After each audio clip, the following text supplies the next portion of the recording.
Salut à tous et bienvenue dans cette vidéo que vous attendez tous, le book haul du mois de novembre. Bon, j'exagère peut-être un tout petit peu avec l'histoire de vous attendez tous, mais écoutez, je filme cette vidéo le 27 novembre.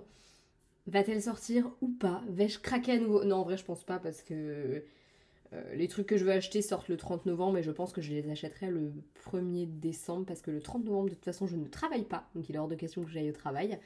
Donc, cela étant dit, c'est parti. Voilà. Premier livre que j'ai acheté ce mois-ci, il s'agit de ces deux petits romans, Love, Sing, Dance et Love, Sing, Hope de Megara Nolan. Celui-ci, si je dis pas de bêtises, c'est le dernier qui est sorti, donc il est sorti là début novembre, je crois, si je dis pas de bêtises, ou fin octobre. Et il s'agit d'une romance, désolée pour le boucan, il y a mon chat qui s'éclate. Il s'agit d'une romance qui se déroule à Broadway, comme j'avais très envie de la découvrir, j'ai commandé le premier, puisque c'était tome compagnon, mais j'avais quand même envie de lire le premier avant d'attaquer le deuxième. Je ne sais pas quand est-ce que je le lirai, puisque là, décembre arrivant, j'ai envie de lire des romances de Noël, et surtout je veux lire, enfin j'avais envisagé de lire des romances de Noël. On s'inscrit pas trop dedans avec ça, mais ce sera pour très bientôt quand même, parce que si je les ai commandés là, c'est parce qu'ils me faisaient vraiment envie maintenant, quoi.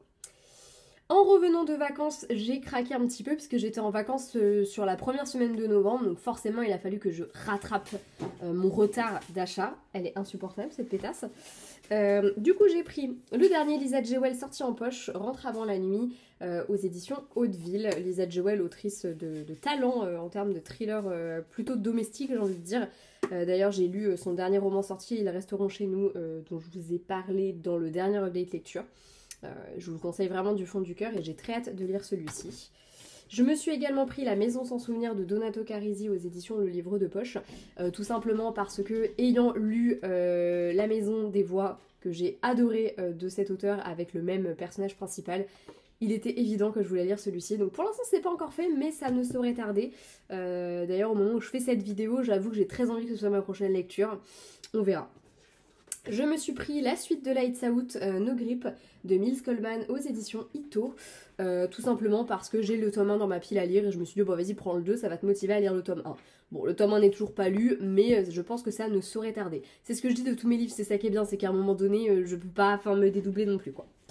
Autre livre que j'attendais avec beaucoup d'impatience, le tome 2 de La Passeuse de mots dans cette très belle édition collector de chez Hachette. De Alric et Jennifer Twice. Je suis très très fan de la couve de ce tome 2, je la trouve très belle, peut-être parce que j'aime beaucoup le violet, le jaspage est magnifique, bref, très très fan. Je n'ai toujours pas lu le tome 1, mais c'est pas grave, encore une fois, peut-être que le fait d'avoir le tome 2 va me motiver. J'entends tellement de bien de cette saga que je me dis, bon, il faudrait peut-être que je me lance à un moment donné.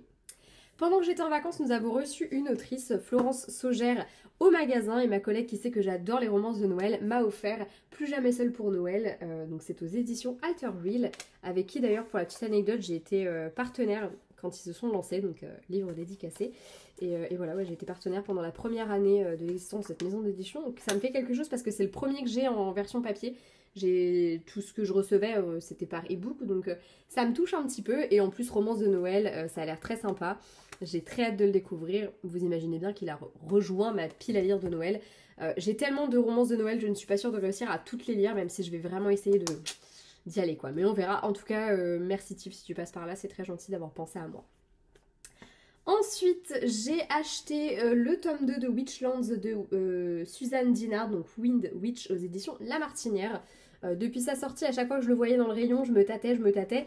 Et là, comme le tome 1 est parti, je me suis dit, ouais, prends le tome 2 parce que je suis pas sûre qu'on les recommande après, sachant que ça part pas des masses. On verra bien ce que ça donne. Pour l'instant, j'avoue que j'ai même pas lu le tome 1. En fait, pareil, c'est comme les autres que je vous ai présentés. J'ai pas lu le tome 1, mais peut-être que ça va me motiver à le lire. Voilà. J'ai été faire une razzia chez Easy Cash, ça faisait un petit moment que j'y étais pas allée et j'ai trouvé pas mal de petites pépites, j'ai envie de dire. Franchement, j'étais très contente. Je me suis pris À demi-mot de Jennifer Ellermann-Schultz aux éditions J'ai lu, autrice de talent et que j'aime beaucoup. Au vu de la couverture, j'ai un peu tendance à dire que on va être un petit peu ambiance hivernale, donc je l'ai mis dans ma pile à lire de Noël, on verra bien. Mais voilà, autrice que j'aime relativement bien, même si des fois je suis un peu mitigée sur ce qu'elle écrit, mais dans la romance, je trouve qu'elle excelle, c'est un genre qu'elle maîtrise vraiment, tout comme la romantasy, du coup, maintenant que c'est un genre qui existe. Voilà. Je me suis pris Le Fracas et le silence de Cory Anderson aux éditions Pocket, livre dont j'ai beaucoup entendu parler. Je sais pas du tout mes livres de prédilection, mais je crois qu'il était à 1,99 ou 1,50€, enfin il était vraiment pas cher. Alors j'en ai profité, et accessoirement j'en ai entendu tellement de bien. Encore une fois, je sais pas du tout ce que je vais en penser, parce qu'il me sort vraiment de ma zone de confort celui-ci, mais écoutez, des fois ça fait pas de mal. Ça fait pas de mal, je bégaye, hein. J'ai pris À Hate You More de Elisabeth O'Rourke aux éditions E.H. Donc Harlequin. C'est Harlequin ou c'est Harper? Oui, je crois que c'est Harlequin E.H. Je suis pas folle. Non, c'est Harper Collins. C'est la même chose? J'en sais rien. Je crois que j'ai le débat à chaque fois. Bref, on est sur une romance avec des gens qui s'aiment pas trop, machin. J'ai le résumé, ça m'a plu, il était pas très cher. Hein, on va laisser peser. Ensuite, et là, c'est, je pense, l'achat dont je suis... Enfin, franchement, je suis trop contente de l'avoir trouvé. Je l'ai trouvé à 6,99. Il s'agit Une seule élue au monde, donc le deuxième volume de... Bah, je sais pas trop comment le décrire. De... La suite, avec de très gros guillemets, de Buffy créée par Kendare Blake. Je m'étais trouvé le tome 1 à 5€ sur Vinted, et depuis, je chine un petit peu à me dire « Ah, ça serait cool que je trouve le 2 dans les mêmes prix ». Voilà. Honnêtement, je suis super contente. Et pareil, j'ai toujours pas lu le 1, mais bon, la Buffy, j'avoue qu'il y a un petit peu aussi le côté affectif et le côté collection. Parce que je le lise ou que je le lise pas, je suis trop contente d'avoir un livre Buffy dans ma bibliothèque. Je suis une grosse collectionneuse de Buffy. Voilà, et très contente de l'avoir trouvé à ce prix-là. Franchement, c'était vraiment le... Je m'y attendais pas du tout, donc très contente.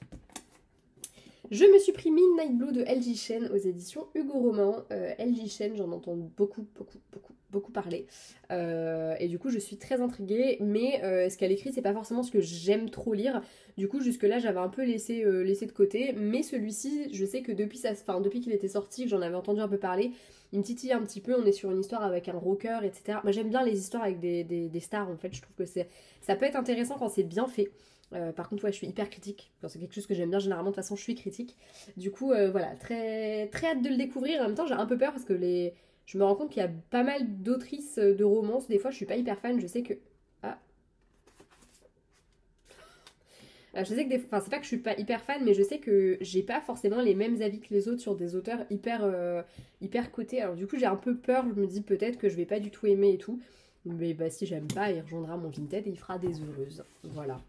Je me suis également pris, et c'est le dernier que j'ai pris à Easy Cash, bah, d'ailleurs c'est le premier en théorie que j'ai pris, mais on s'en fout, 54 minutes de Marike Nijkamp, bref, aux éditions Le Livre de Poche. On est sur une histoire qui m'a l'air, je pense, bien tire-larme. J'en avais pas mal entendu parler à l'époque. Il s'agit d'une fusillade qui se passe dans un lycée, et si j'ai bien suivi, on va entre autres suivre la sœur du tireur.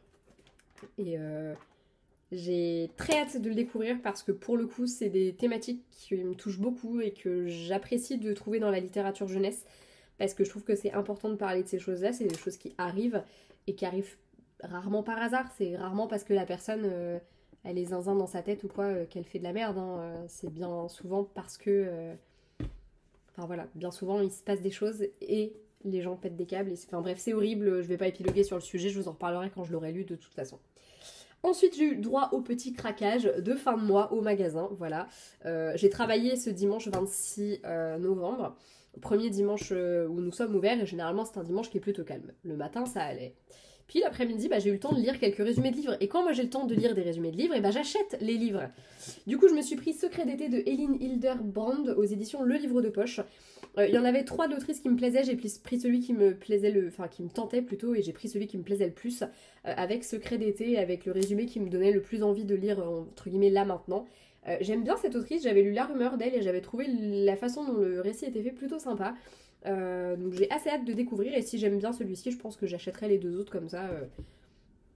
On verra si ça me plaît toujours autant. En plus, les 2 autres sont sur la même thématique, entre guillemets, puisque c'est la thématique du mariage, avec... je crois qu'il y en a un, c'est la meuf qui organise son mariage, et l'autre c'est la mère qui s'est hyper investie dans le mariage de sa fille, et sa fille va lui annoncer que finalement elle se marie pas. Et du coup je trouvais ça rigolo, mais pour le coup celui-ci me plaît un peu plus, puisque il va y avoir une histoire avec des gamins qui font une fête, et il y a un accident, il y a un des gamins qui meurt et tout ça, on va suivre la mère. Bref, on va chialer très probablement. Je me suis pris un Kristen Higgins. Voilà. Une toute dernière chance parce que le résumé me plaît bien, parce que Kristen Higgins, je l'adore, j'aime vraiment ce qu'elle fait. Et franchement, si vous cherchez une petite romance un peu doudou, sympatoche, trop mignonne, qui se passe souvent dans des petits villages un petit peu sympatoches des États-Unis, bon, souvent bien conservateurs aussi, franchement, c'est plutôt sympa et enfin, ça fait vraiment. Moi, j'ai l'impression de regarder les films romantiques sur TF1, tu vois. Même bail. Et enfin, je me suis pris un Jojo Moyes. Ça fait, franchement, je pense que ça fait des années que je n'ai pas acheté de Jojo Moyes. Et au moins autant que je n'en ai pas lu. Mais on est sur une de mes autrices préférées. Et c'est vrai que j'ai beaucoup moins suivi ses sorties ces derniers temps parce que j'étais moins attirée par les histoires. Mais Nos cœurs à l'horizon me plaît beaucoup. On est sur une histoire qui, à première vue, a l'air de se passer un peu entre deux époques. C'est quelque chose que j'aime bien et quelque chose qu'elle fait très bien, cette autrice. Et du coup, j'ai assez hâte de le découvrir. Enfin voilà, j'ai craqué, hein, que voulez-vous, Jojo Moyes. Et enfin, les derniers livres de ce book haul, ce sont tout simplement des livres que j'ai commandés sur Vinted. Alors chez une nana, j'en ai trouvé 3. À la base, en fait, je voulais lui prendre Palisade Park, Yellow Flag de Maloria Cassis parce que depuis sa sortie, c'est une saga qui m'intrigue pas mal. Et comme j'ai pas eu l'occasion j'ai pas eu l'occasion jusque-là de l'emprunter au boulot, bah, je me suis dit, bon, allez, vas-y, je vais l'acheter, ce sera fait. Il y a un antivol dedans, c'est pas très ouf. Bref, voilà, j'aime bien le concept de cette... si j'ai bien compris, en gros, c'est une résidence où on va suivre un petit peu les habitants de la résidence d'un tome à l'autre et il y aura à chaque fois des romances. Je trouve l'idée hyper sympa, après tout, enfin, je peux difficilement dire le contraire alors que je veux créer une saga de romance sur le concept d'une ville. On va suivre des gens dans une même ville, un peu à la Virgin River, même si... un peu plus... Enfin, peut-être un peu moins tir à l'arme que Virgin River où il se passe toujours des dramas. Bref, j'aime beaucoup Virgin River, c'est absolument pas une critique. Bref, du coup, je trouve l'idée hyper cool. Très hâte de le découvrir. Jamais lu de Maloria Cassis, mais ça va être l'occasion de m'y mettre puisque j'ai également pris Au péril de nos cœurs. Alors, celui-ci, pour la petite anecdote, j'ai lu le résumé au boulot. Je me suis dit, je me rappelle me dire, ah, il a l'air bien. Non, allez, c'est bon, t'as acheté assez de livres. Et du coup, bah, quand j'ai vu qu'elle vendait les deux, je me suis dit, non, mais c'est un signe, il le faut. En plus de ça, ça se passe au camping. J'adore le camping, on verra bien ce que ça donne. Et le dernier livre que j'ai pris, on reste dans les histoires de rocker, quand je disais que j'aimais bien ça, avec Pick Me Up, Slave of One Night, de Fanfan Dekt, je sais pas comment ça se dit, je suis désolée. Voilà, on est sur une petite bricasse, je ne m'attendais pas du tout à ça. On verra bien ce que ça donne, mais bah écoutez, qui ne tente rien n'a rien. Et enfin, chez une autre Vinti, j'ai acheté Stairway to Heaven de Delinda Dane, tout simplement parce que dans mon calendrier de l'avant, je me suis mis la suite, que je voulais à tout prix lire également, mais je voulais lire... Enfin, la suite, c'est pas la suite, c'est un tome compagnon, mais vous savez, je vous l'ai déjà expliqué 1000 fois, je déteste lire un truc quand j'ai pas lu le tome, entre guillemets, précédent, même si c'est des tomes compagnons, tout ça, donc... Voilà. À la base, je vais le mettre également dans mon calendrier de l'avant et en fait, j'avais complètement zappé que je m'étais acheté des marque-pages à mettre pour un jour. Du coup, bah, j'avais un cadeau en plus si je me le mettais dedans. Donc, bah, voilà. Il rejoint ma bibliothèque dès aujourd'hui. Voilà. Et bah écoutez, j'espère que ce book haul vous aura plu. Il est beaucoup plus conséquent que ce qu'il devait être à la base. À la base des bases, en plus, j'avais vraiment pas acheté grand-chose. Après, il y a quand même les 3/4 haussés de l'occasion. Et puis, il y a le petit craquage d'hier. Voilà. Bref, j'espère que cette vidéo vous aura plu. Comme d'habitude, n'hésitez pas à me faire part de vos avis sur ces livres si vous les avez lus, à me dire si vous souhaitez faire une lecture commune sur l'un ou l'autre d'entre eux. J'ai déjà une lecture commune normalement de programmer, mais on n'a pas encore calé de date avec ma pote Juliette sur la désastreuse Christmas Party que je vous présentais dans le book haul du mois dernier. Si vous voulez nous rejoindre, vous me faites signe sur l'Insta, dans les commentaires ou quoi que ce soit, et je pourrais créer une petite convo, ça peut être sympa de se faire un truc à plusieurs. D'ailleurs, de manière générale, si vous lisez des romances de Noël ou quoi que ce soit, n'hésitez pas à me faire signe. On pourrait s'organiser un petit truc, je sais pas encore quoi, mais ça peut se faire. Voilà. Puisque moi, mon mois de décembre, je pense, va être très romance. Voilà. J'en ai tellement à lire et j'ai tellement envie de toutes les lire que je pense que je vais m'atteler à ça. On verra bien. Voilà. De toute façon, je vous donne rendez-vous très bientôt dans une prochaine vidéo. À bientôt. Ciao. Salut. C'est la Anaïs du futur qui vous parle. Il est possible que j'ai filmé ce book haul un peu en avance et que du coup, j'ai 2 autres livres qui se sont greffés à celui-ci. Ce qui est fou, c'est que j'ai monté et posté le book haul hier. Donc, en fait, il va falloir que je refasse un petit peu de montage et que je supprime la vidéo de YouTube telle qu'elle était à l'époque. Mais c'est pas grave, on a l'habitude avec moi. Bref, 2 petites romances de Noël ont rejoint ma bibliothèque parce qu'en fait j'ai commencé à en lire, donc forcément bah, j'en lis, ça déclenche mon envie d'en acheter. Je me suis pris Veux-tu passer tous tes Noëls avec moi de Emily Blaine. Il s'agit, si je dis pas de bêtises, du 3e volume d'une trilogie qui commence avec T'embrasser sous la neige que j'ai. Et je viens de me dégoter le tome 2 du coup sur Vinted. Et en fait, au final, en calculant, celui-ci me revenait à plus cher si je le prenais sur Vinted, entre les frais de port et tout ça, par rapport à la remise que j'ai au boulot. Donc je l'ai pris comme ça. Et même chose pour Noël surprise dans les Islands de Sarah Morgan. Il y en avait 2 qui me tentaient bien. Et du coup, bah, j'ai pris les... En fait, ces 2-là, c'est parce qu'on les avait au magasin. Sinon, je pense que je les aurais commandés sur Vinted parce que ça se joue à quelques centimes près. Au final, ce que je gagne. Mais voilà, celui-ci, en plus de ça, était celui qui me tentait vraiment le plus sur les 2 que j'avais repérés. Donc, je suis contente d'avoir vu celui-ci en magasin. Donc, voilà. Pour le coup, je pense que je vous en reparle très vite, au moins de celui-ci, parce que j'aimerais bien me lire la trilogie cette année de Emily Blaine. Celui-ci, je sais pas si j'aurai le temps de lire de toute façon toutes les romances de Noël que j'ai achetées. On verra bien, mais lui, il me tente bien, surtout que je pense que au-delà de l'aspect romance de Noël, c'est vraiment une histoire de famille, et j'aime beaucoup ce genre d'histoire. Je trouve que c'est sympa et ça sort un petit peu du contexte de la romance, donc on verra bien. Voilà, voilà. J'ai hâte de vous en reparler. Et ce coup-ci, je vous laisse pour de vrai. Voilà, ciao.